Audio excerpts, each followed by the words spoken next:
আসসালামু আলাইকুম রহমতুল্লাহ। প্রিয় সুধী সকলকে স্বাগতম জানাই। শুভ সকাল।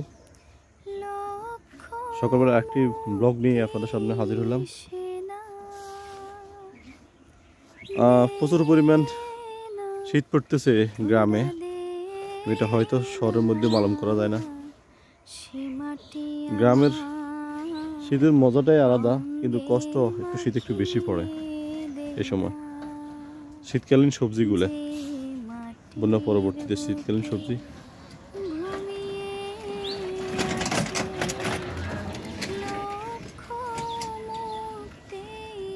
তরতাজা একদম গ্রামের লাউ লাউ তো এগুলো নাকি ভাই?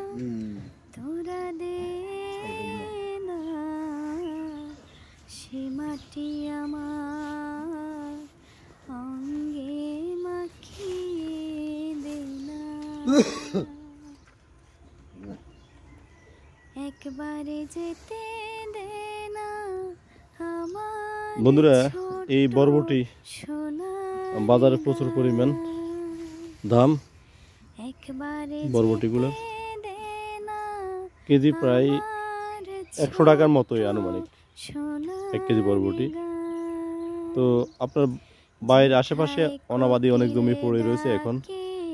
এখন তো শুকনোর সিজন চলেই আসছে। আপনারা এখনো যারা সবজি লাগান নাই, বাইরে আগে নাই, তারা অবশ্যই সবজি লাগাতে পারেন। সেখানে বেগুন, মরিচ, বরবটি, লাউ, মিষ্টি কুমড়া, আরও অনেক শাক সবজি আছে যেটা বাইরের আশেপাশে উঁচু নিচু কিছু জায়গা আছে, সেখানে অবশ্যই লাগাইতে পারেন।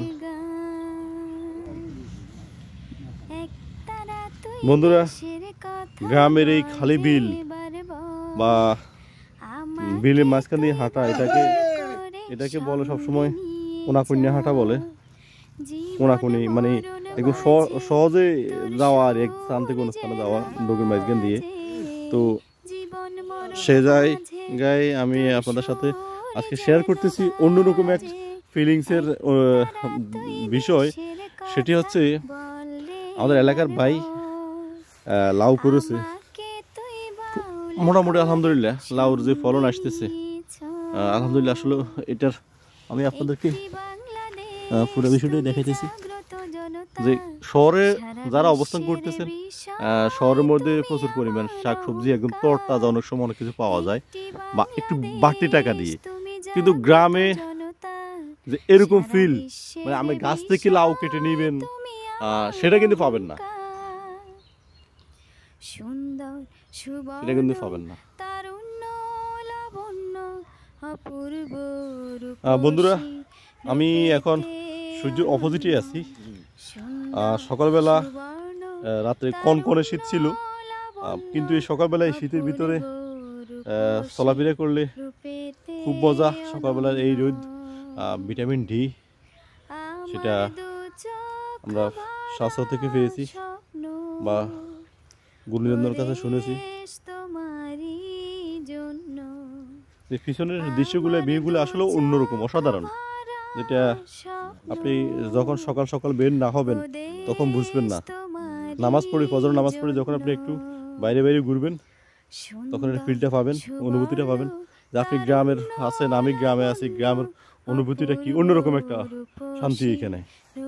আমি আপনাদেরকে একটা জিনিস দেখাচ্ছি, একটু গ্রামে একদম নিজের মতো করে আপনি যেটা পাবেন সেটা হচ্ছে এইভাবে মূলা শাক গ্রামে পাবেন। এরপর যাই লাল শাকও আছে, এরকম কিন্তু দূর কোথাও পাবেন না।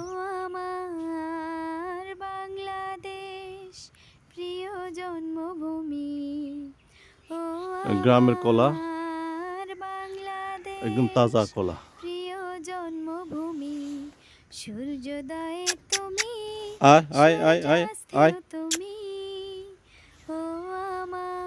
আসবে না, সে ভয় পেয়েছে।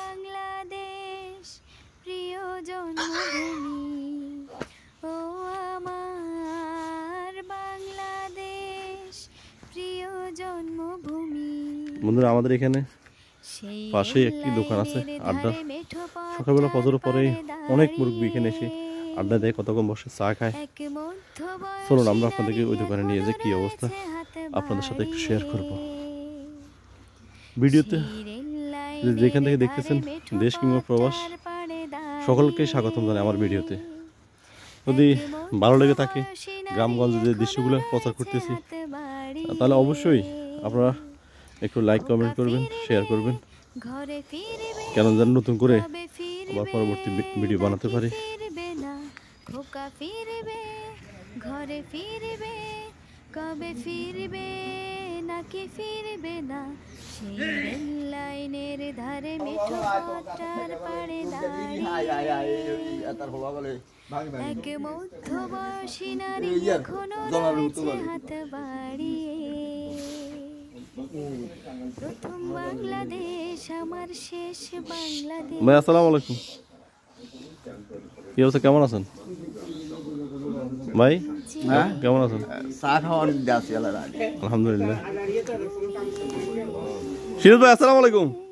আরে সিরাজ ভাই হাইনা রে, কিয়া কইছে, কিয়া আইল গটা করিয়েলা, কিয়া কইলেন ভাই সাহেব?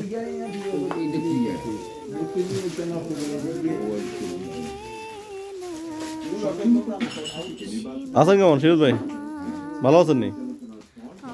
চা খাইছেন নি? চা খাইছেন নি?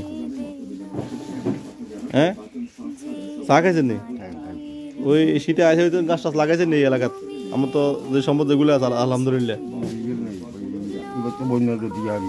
হারণ্য ও আচ্ছা, আমরা লাগাই না আবার কেন?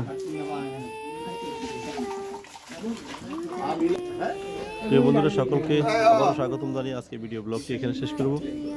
সে প্রত্যাশা সকলে ভালো থাকুন, সুস্থ থাকুন, নিরাপদ থাকুন। সকলের কাছে অনুরোধ থাকবে একটাই, সকালে ফজরের নামাজ পড় হয় আপনি একটু মর্নিং ওয়ার্কে বের হবেন। এই মর্নিং ওয়ার্ক করার পরে অনেক সময় বাত ব্যথা রোগী থেকে বিভিন্ন ধরনের রোগীর আমরা শারীরিক সমস্যা সমাধান হবে। তো সকলে ভালো থাকুন, সুস্থ থাকুন, সকলের নিরাপদ আবাসন, নিরাপদ অবস্থান কামনা করে সেই প্রত্যাশায় আল্লাহ হাফেজ। আসসালামু আলাইকুম রহমতুল্লাহ।